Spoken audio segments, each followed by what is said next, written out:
ইউনূস সরকারের মাথার উপর থেকে হাত তুলে নেওয়া শুরু করে দিয়েছে জো বাইডেন সরকারও। ভারত দিনের পর দিন সমর্থন করেছে এবং ভারতকে এই পরিবর্তনটা মানতে হবে, এই বাস্তবতাটা বুঝতে হবে, কিন্তু সেটা আমার ভারতীয়রা বুঝতে চাইছেন না। এবং এই পতিত স্বৈর শাসককে যেখানে পৃথিবীর অনেক দেশ জায়গা দিতে চায়নি, ভারত তাকে শেষ পর্যন্ত আশ্রয় দিয়েছে। আমরা দেখেছি ইনিশিয়ালি হয়তো আমরা একটা কথা জানি, যে একটা কথা আলোচনা হয়েছিল যখন ডোনাল্ড ট্রাম্প ক্ষমতায় আসছিল, যে ডোনাল্ড ট্রাম্প ক্ষমতায় আসলেও আমেরিকার যে পররাষ্ট্র নীতি বাইডেন সাহেবের রয়েছেন সেটা পরিবর্তন হবে না।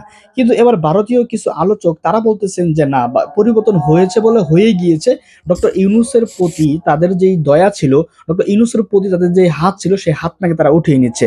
অর্থাৎ ডক্টর ইউনূসকে তারা এখন পদত্যাগ করাইতে পারলেই বাঁচে, এমনই নাকি বলার চেষ্টা করছে ভারতীয় কিছু লোকেরা।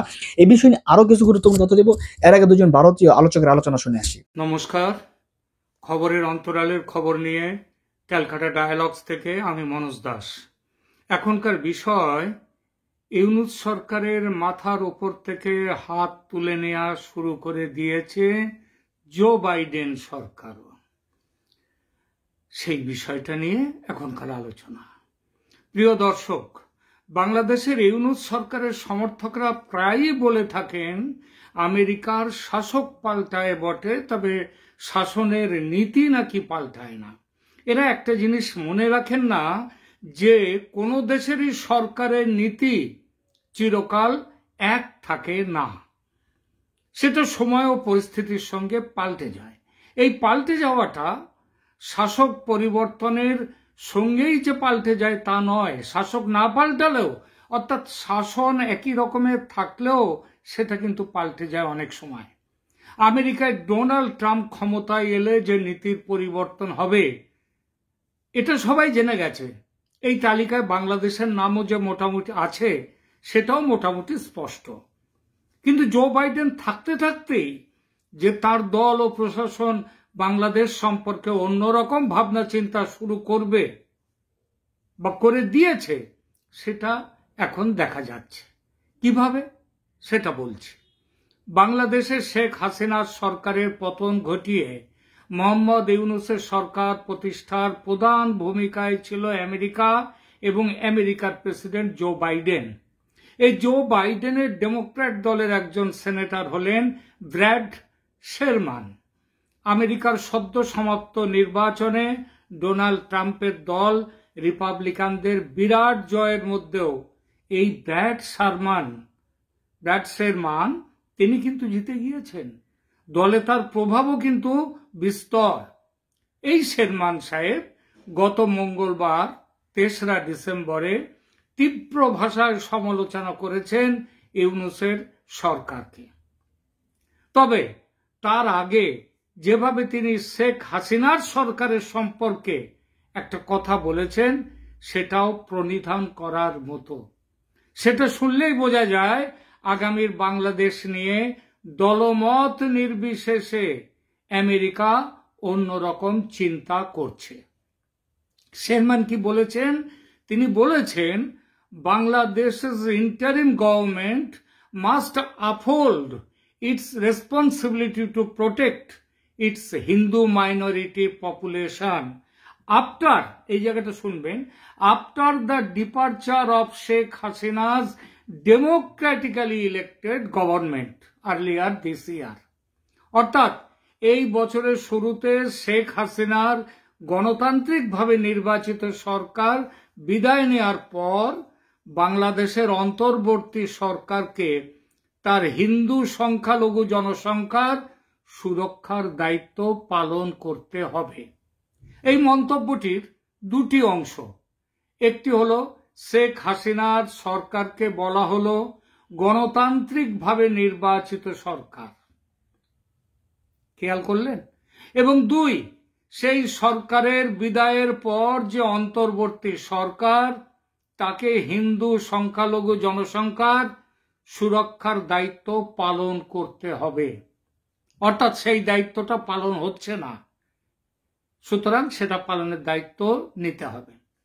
গত জানুয়ারিতে যে নির্বাচন হয়েছিল বাংলাদেশে, সেই নির্বাচনে জয়লাভের পর গঠিত শেখ হাসিনার সরকার ছিল গণতান্ত্রিকভাবে নির্বাচিত সরকার। তাহলে সেই নির্বাচন যে অবৈধ বলে পরে সেই ধুয়ো তুলে আমেরিকা যেই সরকারকে ভেঙে দিল, পতন ঘটালো, সেই যে নির্বাচনের ভিত্তিতে তারা পতনটা ঘটালো, বলেছিল এই নির্বাচন অবৈধ, সেই নির্বাচনকে এখন আমেরিকার জো বাইডেনের দলের যে সেনেটর তিনি ব্র্যাড শেরমান সেটাকে বললেন সেই নির্বাচন সম্পূর্ণ বৈধ। এমনভাবে আমেরিকার প্রশাসনের একেবারে অন্দরমহলের কোনো কেউ ইতিপূর্বে নির্বাচনের বৈধতার ব্যাপারে হাসিনার পাশে দাঁড়াননি, এই প্রথম। তাও সেই ব্যক্তি আবার যে জো বাইডেনের দলের সেনেটর, বলেছি নীতি পাল্টাচ্ছে কিনা হিসাব করে দেখুন, এবং সেই নীতি পাল্টানোটা বাংলাদেশকে কোন জায়গায় ফেলতে পারে সেটাও এইবার ভাবুন। ওই মার্কিন সেনেটর আরো বলেছেন বাংলাদেশের অন্তর্বর্তী সরকারের একটি পরম বাধ্যবাধকতা রয়েছে, সেই বাধ্যবাধকতা হলো তার সংখ্যালঘুদের রক্ষা করা। সাম্প্রতিক হামলা ও হয়রানির প্রতিবাদে হাজার হাজার সংখ্যালঘু হিন্দুদের যে বিক্ষোভ দেখা গেছে বাংলাদেশে, তাকে অর্থপূর্ণভাবে যথাযথভাবে তার মোকাবিলা করতে হবে। বাংলাদেশ হিন্দু বৌদ্ধ খ্রিস্টান ঐক্য পরিষদ এবং জাতিসংঘের মানবাধিকার বিষয়ক হাই কমিশনার ভলকার তুর্কের কাছ থেকে বাংলাদেশের প্রাক্তন প্রধানমন্ত্রী শেখ হাসিনার পতনের পতনের ঠিক আগে থেকেই এবং পরে যে সহিংস অস্থিরতার সময় হত্যা এবং অন্যান্য অধিকার লঙ্ঘনের জন্য তদন্তের আহ্বান জানাচ্ছেন ব্রেড শেরমান। তিনি বর্তমানে প্রশাসনকে অতি দ্রুত হিন্দু সম্প্রদায়ের বিরুদ্ধে চলমান সহিংসতা দূর করতে ব্যবস্থা নেওয়ার জন্য তিনি দাবি করেছেন।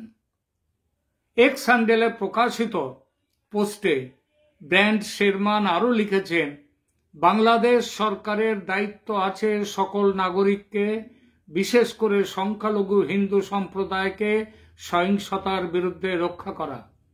আমি বাংলাদেশের হিন্দু সম্প্রদায়ের বিরুদ্ধে সাম্প্রতিক হামলায় অত্যন্ত ক্ষুব্ধ হয়েছি। বাংলাদেশ সরকারকে হিন্দু বিরোধী সহিংসতা বন্ধে কঠোর পদক্ষেপ নেয়ার আহ্বান জানাচ্ছি। এই প্রসঙ্গে বাংলাদেশের হিন্দু সম্প্রদায়ের ধর্মীয় নেতা চিন্ময় দাস ব্রহ্মচারীর মুক্তি এবং বাংলাদেশি হিন্দুদের নিরাপত্তার দাবিতে হোয়াইট হাউসের কাছে বিক্ষোভ করতে সমবেত হয়েছিল শুধু হিন্দু নয়, ধর্ম বর্ণ নির্বিশেষে মার্কিন নাগরিকরা। ইতোপূর্বে যুক্তরাজ্যের সংসদে, ব্রিটেনের সংসদে সাংসদ ব্ল্যাকম্যান এই বিষয় তুলে বলেছেন, বাংলাদেশের সহিংসতা হিন্দুদের জাতিগতভাবে নির্মূল করে দেওয়ার প্রচেষ্টা। তিনি বলেছিলেন, বাংলাদেশের আদালতে সন্ন্যাসী চিন্ময় কৃষ্ণের পক্ষে কোনো আইনজীবীকে উপস্থিত হতে দেয়া হয়নি। 70 জন হিন্দু আইনজীবী তার হয়ে দাঁড়াতে গেলে তাদের বিরুদ্ধে মিথ্যা মামলা দায়ের করা হয়েছে। ব্রিটিশ সরকার কড়া ভাষায় এর প্রতিবাদ করেছে। আজ সেই পথে, ব্রিটিশ সরকারের পথে, ব্রিটিশের সংসদে যেসব আলোচনা হয়েছে ঠিক সেই একইভাবে আমেরিকার জো বাইডেনের প্রশাসনও কিন্তু আজকে ব্রিটিশ সরকারের তাদের যে পথে চলেছে সেই পথে আমেরিকার সরকারও চলল। ট্রাম্পের সরকার নয়, জো বাইডেনের সরকার। দলীয় সেনেটর ব্র্যাড শেরমানের সমালোচনার পর অবশেষে মুখ খুলল মার্কিন প্রশাসন। হোয়াইট হাউসের প্রেস ব্রিফিংয়ে এক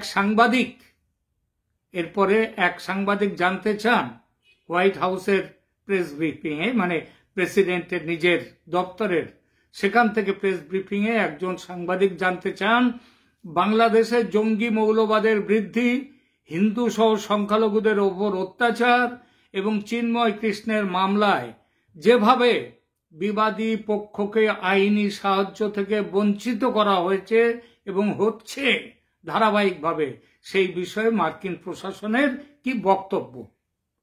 এর উত্তরে জো বাইডেনের স্টেট ডিপার্টমেন্টের principal deputy spokesperson Vedanta Patel তিনি বলেছেন, Bangladesh must ensure appropriate legal representation for all detainees in keeping with basic human rights principles.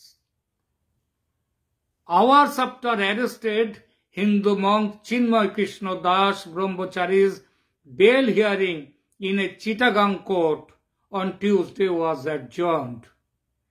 মানে বাংলাদেশকে অবশ্যই মৌলিক মানবাধিকার নীতির সাথে সঙ্গতি রেখে সকল বন্দীদের জন্য উপযুক্ত আইনি প্রতিনিধিত্ব নিশ্চিত করতে হবে। মঙ্গলবার চট্টগ্রামের একটি আদালতে গ্রেপ্তার হিন্দু সন্ন্যাসী চিন্ময় কৃষ্ণ দাস ব্রহ্মচারীর জামিনের শুনানি 1 মাসের জন্য মুলতবি করা হয়েছে, যে কারণে সেটা অত্যন্ত বেদনাদায়ক এবং তার বিরুদ্ধে সবার প্রতিবাদ করছেন তারা। সেই কারণটা হলো যেহেতু চিন্ময় দাসের পক্ষে কোনো উকিল সেখানে উপস্থিত ছিল না। এই যে principal deputy spokesperson of state department তিনি আরো বলেছেন, there needs to be respect for fundamental freedoms, respect for religious freedom and basic human rights for all governments. অর্থাৎ মার্কিন যুক্তরাষ্ট্র মনে করে পৃথিবীর প্রতিটি দেশের সরকারের উচিত মৌলিক স্বাধীনতা, ধর্মীয় স্বাধীনতা এবং মৌলিক মানবাধিকারের প্রতি সম্মান রাখা। বাংলাদেশের বর্তমান সরকার যে এর কোনোটাই করছে না, বরং উল্টোটাই করছে, সেটা চেপে রাখার হাজার চেষ্টা করেও পারছে না।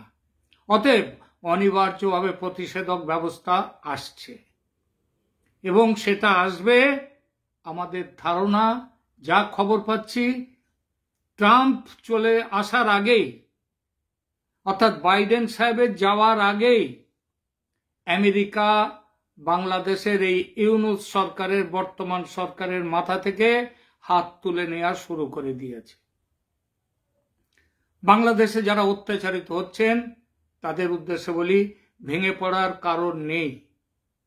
আপনার অন্ধকার কেটে আলো, সূর্য দেখা দেবে খুব শীঘ্র।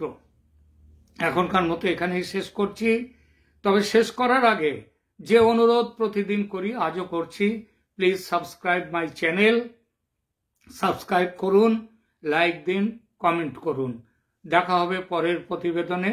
জানাই বাংলাদেশ একটা ক্রান্তিকালের মধ্য দিয়ে যাচ্ছে, একটা অভ্যুত্থানোত্তর পরিস্থিতি বাংলাদেশকে গত 15 বছরে যা হয়েছে, বাংলাদেশে রাজনৈতিক, অর্থনৈতিক, সামাজিকভাবে যে বাংলাদেশে যে ক্ষতি হয়েছে, সেটাকে পুনরুদ্ধারের চেষ্টা যখন বাংলাদেশ করবে একটা জাতীয় ঐক্যের ভিত্তিতে, ঠিক বাংলাদেশ সেই কাজটা থেকে মনোযোগী হতে পারছে না। বাংলাদেশকে অনেক বেশি এখন মনোযোগ দিতে হচ্ছে বাংলাদেশের সবচেয়ে নিকটতম প্রতিবেশী, যার সঙ্গে ঐতিহাসিক সম্পর্ক রয়েছে, ভালোবাসার সম্পর্ক রয়েছে এবং এক ধরনের সম্পর্কের টানাপোড়েনে রয়েছে, সেই দেশটির সঙ্গে এখন এক ধরনের তুমুল উত্তেজনাকর সম্পর্ক। এই উত্তেজনা বাড়ছে, অনেকগুলো কারণ আছে। বাংলাদেশ যে গণতান্ত্রিক পথে হাঁটুক, সেই জায়গায় ভারত সহযোগিতা করেনি। অন্যান্য ক্ষেত্রে সহযোগিতা কি আছে না আছে সেই বিশ্লেষণের সাথে আমরা নাও যাই, বাংলাদেশের মানুষকে এটা সবচেয়ে বেশি আহত করেছে। একটা স্বৈর শাসককে, একটা অগণতান্ত্রিক শক্তিকে ভারত দিনের পর দিন সমর্থন করেছে এবং ভারতকে এই পরিবর্তনটা মানতে হবে, এই বাস্তবতাটা বুঝতে হবে, কিন্তু সেটা আমার ভারতীয়রা বুঝতে চাইছেন না। এবং এই পতিত স্বৈর শাসককে যেখানে পৃথিবীর অনেক দেশ জায়গা দিতে চায়নি, ভারত তাকে শেষ পর্যন্ত আশ্রয় দিয়েছে। আমরা দেখেছি ইনিশিয়ালি হয়তো তারা অ্যালাউ করতে চায়নি, কিন্তু শেষ পর্যন্ত তারা অ্যালাউ করেছে। এবং সেখানে ঘটনাটা সীমাবদ্ধ থাকলে, এমনকি বাংলাদেশ যে তাকে আনুষ্ঠানিকভাবে ফেরত চাইবে, সেই কাজটাও বাংলাদেশ করবার দিকে মনোযোগ দিতে পারছেন। পরিস্থিতিটা এতটাই ওই পরিবর্তনের পর থেকে ধীরে ধীরে ধীরে ধীরে এটাকে এমন জায়গায় নিয়ে যাওয়া হয়েছে যে সম্পর্কের একটা চরম উত্তেজনা দুই দেশের মধ্যে। সেই ভারতে বসে শেখ হাসিনা রাজনীতি করবার চেষ্টা করছেন, সাবেক প্রধানমন্ত্রী। তিনি সেখানে বসে বিবৃতি দিচ্ছেন, তিনি নানান জনের সঙ্গে ফোন আলাপ করছেন, সেই ফোন আলাপ ইউটিউবে বেরিয়ে যাচ্ছে, ভারতীয় গণমাধ্যমগুলো সেগুলো প্রকাশ করছে। এখন প্রশ্ন হচ্ছে যে ভারতে আশ্রয় নিয়ে শেখ হাসিনা সেখান থেকে একের পর এক বিবৃতি দিতে পারেন কিনা।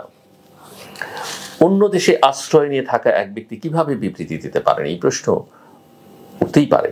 এবং যেখানে ভারত সরকার বলেছে যে বর্তমান বাংলাদেশ সরকারের সঙ্গে তারা কাজ করতে চায়, সেখানে এই সরকারের বিরুদ্ধে তার দেশে বসে আরেকজন এবং যিনি তার আশ্রিত, তিনি ঘন ঘন বিবৃতি দিবেন, দেশে একটা অস্বাভাবিক পরিস্থিতি সৃষ্টি করবেন, সেটা কাম্য কিনা।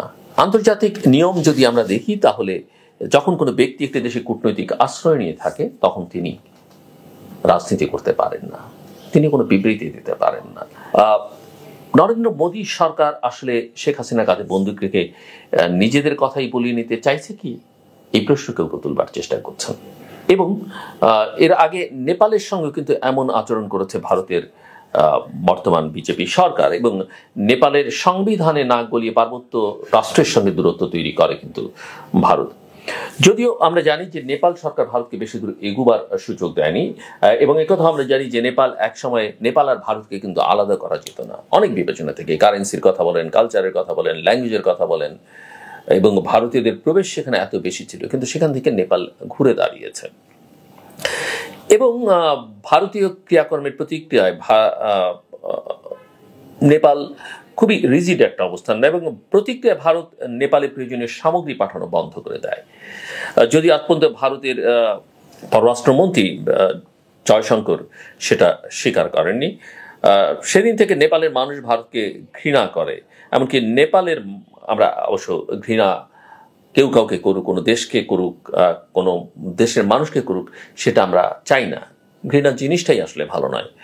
সৌহার্দ্য সম্প্রীতিটাই বরং তার বদলে থাকা উচিত, এবং সেটাই আসলে আমাদের সেই দিকে মনোযোগ দেওয়া উচিত।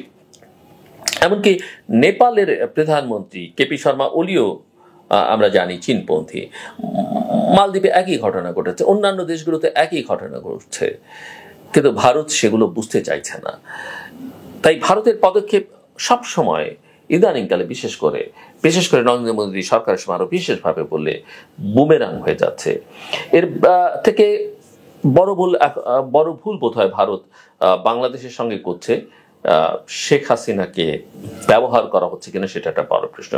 সম্প্রতি বাংলাদেশের সম্মিলিত সনাতনী জাগরণ জোটের মুখপাত্র বা ইসকনের, যদি ইসকন স্বীকার করেছে যে সে তাদের নয়, চিন্ময় কৃষ্ণ দাস ব্রহ্মচারীকে গ্রেপ্তারের বিষয়টি নিয়ে জল ঘোলা হচ্ছে। ভারত এতে তীব্র প্রতিক্রিয়া দেখাচ্ছে, কিন্তু ভারতে কি মুসলিমরা গ্রেপ্তার হচ্ছে না? এমনকি ভারতে হিন্দু উগ্রবাদী বলে পরিচিত ধর্মীয় গুরুদেরকে গ্রেফতার করা হয়নি, হয়েছে। কে তার প্রতিক্রিয়া ব্যক্ত করেছেন? বাংলাদেশ কি কোনো প্রতিক্রিয়া ব্যক্ত করেছে না? ভারত কেন একজন ব্যক্তিকে এত নিজেদের বলে নিচ্ছে? এবং কখন কাউকে যদি অন্য দেশ নিজেদের মনে করে, তার কাউন্টার পার্ট তো তাকে নিয়ে ভাবতেই পারে, তার সম্পর্কে সন্দেহ পোষণ করতেই পারে। সো যেটা অনেকেই বলছেন যে শেখ হাসিনাকে যদি এখনই না থামায় চায় তার এই কথাবার্তা, তাহলে দুদেশের সম্পর্কটা আসলে আরো তলানিতে গিয়ে ঠেকবে বলে মনে করেন অনেকেই। এবং মালদ্বীপ, নেপাল, ভুটান, শ্রীলঙ্কার মতো ভুল কিন্তু বাংলাদেশের সঙ্গেও করছে ভারত। অর্থাৎ সেই সব দেশের সঙ্গে যে ধরনের ভুল ভারত করেছে, বাংলাদেশেও সেই একই ভুল করছে। এবং এক্ষেত্রে আমি মনে করি যে ভারতের গণমাধ্যমে কিন্তু, যেটাকে গদি মিডিয়া বলা হয়, তারাও কিন্তু খুব বাজে আচরণ করছে। তাদের মিডিয়ার অপপ্রচার এবং ঢাকা দিল্লি সম্পর্ককে আরো জটিল করে তুলছে। ভারতীয় সংবাদ মাধ্যম প্রমাণ করতে চাইছে যে বাংলাদেশে সংখ্যালঘু সম্প্রদায়ের উপর নিপীড়ন চালানো হচ্ছে, এবং বাংলাদেশের তালেবান ঘরানার সরকার আসতে যাচ্ছে, এই প্রচারণাটা আছে। এবং এই প্রচারণার ফাঁদে কিন্তু বাংলাদেশের কোনো কোনো গোষ্ঠী আবার পাও দিচ্ছে। তারা এমন সব কথা বলছে, এমন সব ন্যারেটিভ হাজির করছে, কেউ কেউ আবার বিদেশ থেকেও করছেন, যারা এই আন্দোলন সংগ্রামের সময় বিদেশে থেকে কথাই বলেছেন। নিশ্চয়ই তারা ভূমিকা রেখেছেন, তাদের ফলোয়ার্স আছে, কিন্তু যে বয়ান তারা হাজির করছেন সেটা বাংলাদেশের চরিত্রের সঙ্গে যায় কিনা, সেটা বাংলাদেশকে আদৌ কোনো সুফল দিবে কিনা, সেটা একটা বড় প্রশ্ন। এবং এই ভারতীয় বয়ানকে আসলে শক্তিশালী করে তাদের এই ক্রিয়াকর্ম বা কথাবার্তাগুলো, সেটা আমাদের মাথায় রাখা দরকার। এবং বাংলাদেশের রাজনীতিকদের প্রতিক্রিয়াও কিন্তু আমাদের বিবেচনা রাখা দরকার। যেমন ভারতীয় পত্রপত্রিকা, সোশ্যাল মিডিয়া এমনভাবে দেখানো হচ্ছে সেটা বাংলাদেশের রাজনীতিকরাই বলছেন যে বাংলাদেশে এ ধরনের নিকৃষ্ট ঘটনাগুলো ঘটছে, ঘটনা তো তা না, এটা তারা কেন করছে? এই প্রশ্নটা বাংলাদেশের বড় রাজনৈতিক দলগুলো থেকে তোলা হচ্ছে। এবং আজকাল অধিকাংশ ভারতীয় মিডিয়া এবং সামাজিক মাধ্যম বাংলাদেশ সম্পর্কে যেসব তথ্য বা খবর প্রচার করা হচ্ছে তার সঙ্গে বাস্তবতার সম্পর্ক বেশিরভাগ ক্ষেত্রে নেই, এবং বাংলাদেশের ফ্যাক্ট চেকাররা কিন্তু সেটাকে অনেক ক্ষেত্রে প্রমাণ করিয়েও দেখেছেন, এমনকি ভিডিও প্রমাণ করে দেখানো হয়েছে। সো ভারতীয় মিডিয়ায় সংখ্যালঘু নির্যাতন সহ বাংলাদেশের ভৌগোলিক অখণ্ডতার বিরুদ্ধে পানোয়ার সংবাদের যে হিড়িক, যে প্রবল স্রোত, সেটা দেখলে আসলে একটু উদ্বেগ থাকে। সো 5 আগস্টের পর ভারত সরকারের নানা আচরণও কিন্তু প্রশ্নের উদ্যোগ হচ্ছে। তারা পরিবর্তনটাকে স্বাভাবিক নিতে পারেনি। আমি তাদেরকে অনুরোধ করব তারা যেন এই পরিবর্তনটা মেনে নিয়ে সম্পর্কটাকে কিভাবে ইতিবাচক দিকে এগিয়ে নিয়ে যায় সেই চেষ্টাটা তারা করবেন। যেমনটা আমি এর আগের বিভিন্ন সময় বলেছি যে ভারতীয় পররাষ্ট্রমন্ত্রী জয়শঙ্কর তিনি বাংলাদেশ জুড়ে চলতি বছরের আগস্ট বিভিন্ন সময় হিন্দু এবং অন্যান্য সংখ্যালঘুদের উপর সহিংসতার খবর দেখছে ভারত সরকার, সেটা বলেছেন। আবার এটাও বলেছেন যেটা বাংলাদেশের অভ্যন্তরীণ বিষয়, বাংলাদেশও দেখছে। এই কথাও তাদের পক্ষ থেকে খুব মৃদুস্বরে হলো মাঝে মধ্যে বলা হয়েছে। বাংলাদেশে উগ্র বক্তব্যের ঢেউ, সহিংসতা, উস্কানির ক্রমবর্ধমান ঘটনায় ভারত উদ্বিগ্ন, এটা ভারতীয় বলছেন, এবং এসব বিষয়ে শুধু মিডিয়ার অতিরঞ্জন হিসেবে খারিজ করা যায় না। কিন্তু তাদের দিক থেকে কি হচ্ছে, তারা যদি একই সঙ্গে সেটা বিবেচনায় রাখতেন বা বলতেন আমাদেরকে, তাহলে বোধহয় তাদের এই বক্তব্যের গ্রহণযোগ্যতা থাকতো। চলতি বছরের 5ই আগস্টের আগেও দেশে কম বেশি সংখ্যালঘু নির্যাতন হয়েছে, কিন্তু আমরা সে সময়টাতে ভারতের কোনো কথাবার্তা তেমন শুনিনি। অন্য সময়ের কথা বাদই দিয়ে অন্তত 2009 সালে আওয়ামী লীগ ক্ষমতায় আসবার পরও সেটা কিন্তু বন্ধ হয়নি। কিন্তু 16 বছরে বাংলা আওয়ামী শাসন আমলে দেশে সংখ্যালঘু নির্যাতন প্রসঙ্গে একটি বারের জন্য ভারত মুখ খুলেনি। বিশ্বজিৎ হত্যা সহ ক্ষমতাবানদের হাতে হিন্দুদের সম্পত্তি জবরদখল নিয়েও ভারতীয় মিডিয়া সহ কারো বক্তব্য পাওয়া যায়, এবং আওয়ামী লীগ স্বাধীনতার পর থেকে এই কাজটা করেছে। নানান গবেষণা সেটা প্রমাণ করে, কিন্তু আমরা তাদের এই বক্তব্য শুনতে পাই না। তবে স্বস্তির একটা দিক হচ্ছে যে নানা উস্কানির পরেও সকল পক্ষে সম্মিলিত আহ্বান ও শান্তিপূর্ণ সহাবস্থানের চেষ্টা সাম্প্রদায়িক দাঙ্গা থেকে বাংলাদেশকে দূরে রাখতে পেরেছে। চিন্ময় কৃষ্ণ দাসের গ্রেপ্তার পর ভারতীয় সরকার এবং মিডিয়া যেভাবে প্রতিবাদ মুখর হয়ে উঠেছে, তখন নিরীহ প্রশ্নটি করতেই হয়, জুলাই আগস্টে আওয়ামী লীগ সরকারের গুলিতে যে শত শত হাজার হাজার মানুষের লাশের স্তূপ যখন বাংলাদেশ রক্তাক্ত হতো, তখন কোথায় ছিল ভারতীয় মিডিয়া বা ভারত সরকার? ন্যূনতম সৌজন্যমূলক নিন্দা বা উদ্বেগ ভারতীয়রা তখন প্রকাশ করেনি। কেন করেনি?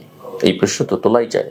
অবশ্য আমরা ভারতের, বিশেষ করে পশ্চিমবঙ্গের ছাত্রদের, সেই সময় বাংলাদেশের ছাত্রদের পক্ষে সমর্থন জানিয়ে, সহানুভূতি জানিয়ে, সহমর্মিতা জানিয়ে র্যালি করতে দেখেছি। 5 আগস্টের পর ভারতের এইসব বাংলাদেশ বিরোধী প্রচারণার কারণে ভারত প্রশ্নে আওয়ামী লীগ সরকারের নতজানু নীতি হচ্ছে প্রধান কারণ। ওই যে স্বামী স্ত্রীর সম্পর্ক, রোল মডেল, এগুলো তারা বলতেন। শেখ হাসিনার যে উক্তি, যা দিয়েছি সারা জীবন মনে রাখবে, আমার আর কিছুই চাই না। শেখ হাসিনার নেতৃত্বাধীন সরকার ভারতের সঙ্গে যেভাবে সম্পর্ক স্থাপন করেছে, তা প্রতিবেশী দুটি স্বাধীন এবং মর্যাদাপূর্ণ দেশের ক্ষেত্রে শ্রদ্ধা এবং সমমর্যাদার নয়, বরং ভারতকে উচ্চাসনে বসিয়ে তার স্পর্শে থাকবার মতো, তার আশ্রয়ে প্রশ্রয়ে থাকবার মতো যে চেষ্টা করেছে আওয়ামী লীগ, সেটা আসলে আওয়ামী লীগের সঙ্গে তার সম্পর্ক ছিল, সরকারের সঙ্গে তার সম্পর্ক ছিল, বাংলাদেশের সঙ্গে, বাংলাদেশের জনগণের সঙ্গে সম্পর্ক ছিল না। এটা ভারতকে অনুধাবন করতে হবে। এবং আওয়ামী লীগও যে সরকারও যে এই আশ্রয় প্রশ্রয়টা বুঝতে পেরেছে, কিন্তু বাংলাদেশের মানুষ তো উল্টোটা করেছে। এবং আওয়ামী লীগ বুঝতেই পারেনি যে তার পায়ের তলার মাটি চলে যাচ্ছে। ভারতও বুঝতে পারেনি যে আওয়ামী লীগ না থাকলে তার পরিস্থিতি কি হবে, বা আওয়ামী লীগের এই পরিস্থিতিটা যে আওয়ামী লীগকে তারা যেভাবে আশ্রয় প্রশ্রয় বড় করছে, আওয়ামী লীগ তো আসলে বাংলাদেশের মানুষের কাছে আর সেই জায়গায় নেই। এটা ভারত বুঝতে পারেনি, এবং সে কারণে কিশোরীর ফেলানির মতো আমরা মৃতদেহ দুদেশের সীমান্তের কাঁটাতারে ঝুলতে দেখেছি। সীমান্তের হত্যাকাণ্ড, এত হত্যাকাণ্ড বিশ্বের আর কোনো সীমান্তে হয় কিনা নিয়মিত, সেটা বিবেচনার দাবি রাখে। যদিও সেটা 5ই আগস্টের পরে অনেক কমে এসছে, এবং এক্ষেত্রে হয়তো দুই দেশের সরকারই আমি বলবো যে সম্পর্কে টানাপোড়েন থাকলেও কৃতিত্বের দাবি করতে পারেন। ভারতীয়দের গুলিতে বাংলাদেশিরা নিহত হয় যে যুক্তিতে, সেটা বিগত সরকার বাংলাদেশের তারা সেই ভারতীয় বয়ানকে নিজেরা প্রচার করেছেন।